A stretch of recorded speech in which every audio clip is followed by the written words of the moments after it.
নমস্কার। আজ আমরা সুরেন্দ্রনাথ কলেজের ফিজিওলজি ডিপার্টমেন্টের ছাত্রছাত্রীদের উদ্যোগে ভারতের বিশিষ্ট শিক্ষাবিদ, প্রখ্যাত রাজনীতিবিদ, দেশপ্রেমিক শ্রদ্ধেয় ডক্টর শ্যামাপ্রসাদ মুখোপাধ্যায়ের জন্মজয়ন্তী উপলক্ষে একত্রিত হয়েছি। ডক্টর শ্যামাপ্রসাদ মুখোপাধ্যায় তাঁর জ্ঞান, আদর্শ, সাহস এবং দেশসেবার মাধ্যমে ভারতবর্ষের ইতিহাসে এক উজ্জ্বল ব্যক্তিত্ব হিসেবে চিরস্মরণীয়।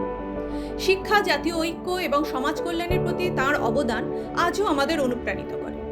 আজকের এই অনুষ্ঠানের মাধ্যমে আমরা তাঁর কর্মজীবন, আদর্শ, কর্মকে স্মরণ করি এবং তার দেশপ্রেম, সততা ও কর্মনিষ্ঠা থেকে শিক্ষা গ্রহণের অঙ্গীকার করি। আপনাদের সকলকে আন্তরিক ধন্যবাদ জানাই। আসুন আমরা সবাই মিলে আজকের এই অনুষ্ঠানটিকে সুন্দর ও সার্থক করে তুলি। ও আমার দেশের মাটি, তোমার পরে ঠেকাই মাথা। ও আমার দেশের মাটি, তোমার পরে ঠেকাই মাথা। তোমাতে বিশ্বময়ের, তোমাতে বিশ্বমায়ের আঁচল পাতা। ও আমার দেশের মাটি, তোমার পরে ঠেকাই মাথা।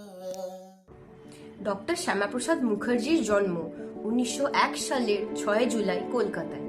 তার পিতা স্যার আশুতোষ মুখোপাধ্যায় ছিলেন প্রখ্যাত শিক্ষাবিদ এবং কলকাতা বিশ্ববিদ্যালয়ের উপাচার্য। পারিবারিক পরিবেশ থেকেই তিনি শিক্ষা, নৈতিকতা এবং দেশ সেবার আদর্শে উদ্বুদ্ধ হন। অল্প বয়সেই তিনি শিক্ষা জীবনে অসাধারণ সাফল্য অর্জন করেন এবং পরে শিক্ষা, প্রশাসন ও রাজনীতিতে নিজের স্বতন্ত্র পরিচয় গড়ে তোলেন। মাত্র 33 বছর বয়সে তিনি কলকাতা বিশ্ববিদ্যালয়ের সর্বকনিষ্ঠ উপাচার্য হিসেবে দায়িত্ব গ্রহণ করেন। তার নেতৃত্বে বিশ্ববিদ্যালয়ে গবেষণা, উচ্চশিক্ষার মানোন্নয়ন এবং প্রশাসনিক সংস্কারের ওপর বিশেষ গুরুত্ব দেওয়া হয়। তিনি বিশ্বাস করতেন একটি দেশের অগ্রগতির মূল ভিত্তি হল উন্নত শিক্ষা এবং জ্ঞান চর্চা। 1947 সালে দেশভাগের সময় বাংলার ভবিষ্যৎ নিয়ে অনিশ্চয়তা তৈরি হয়। সেই সময় ডক্টর শ্যামাপ্রসাদ মুখার্জি পশ্চিমবাংলাকে ভারতের অন্তর্ভুক্ত রাখার দাবিতে গুরুত্বপূর্ণ ভূমিকা পালন করেন।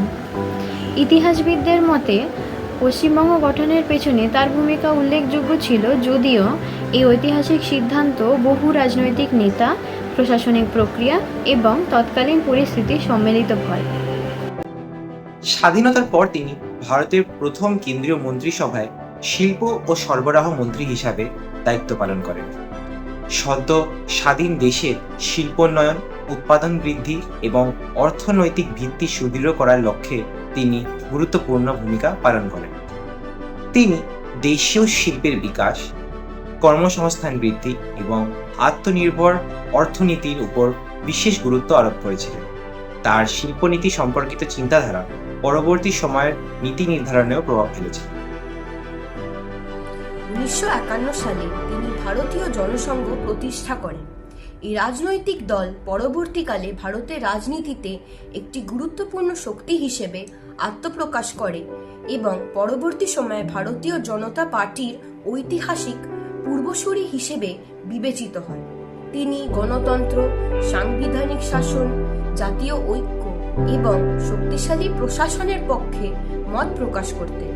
জাতীয় সংহতির বিষয় তার অবস্থান ছিল অত্যন্ত স্পষ্ট।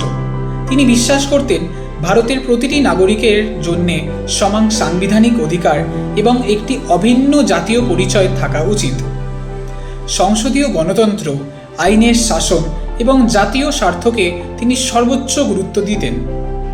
জম্মু ও কাশ্মীরের বিশেষ পারমিট ব্যবস্থার বিরোধিতা করে তিনি আন্দোলনে অংশগ্রহণ করেন।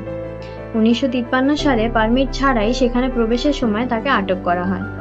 আটক অবস্থায় তার শারীরিক অবস্থার অবনতি ঘটে এবং 23শে জুন 1953 সালে তার মৃত্যু হয়।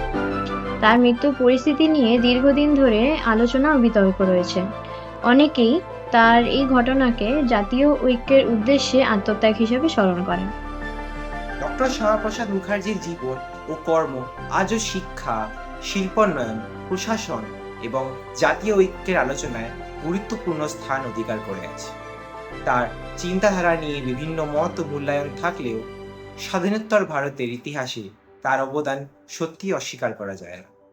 একজন শিক্ষাবিদ, প্রশাসক এবং রাজনৈতিক ব্যক্তিত্ব হিসাবে তিনি ভারতের ইতিহাসে সত্যি স্থায়ীভাবে স্মরণীয়। ডক্টর শ্যামাপ্রসাদ মুখার্জি স্মৃতি উপলক্ষে তার প্রতি জানাই আমাদের আন্তরিক শ্রদ্ধা ও প্রণাম। ধন্যবাদ। ধন ধান্য পুষ্প ভরা আমাদের এই বসুন্ধরা, তাহার মাঝে আছে দেশে সকল দেশের সেরা, ও সে স্বপ্ন দিয়ে তৈরি সে দেশ স্মৃতি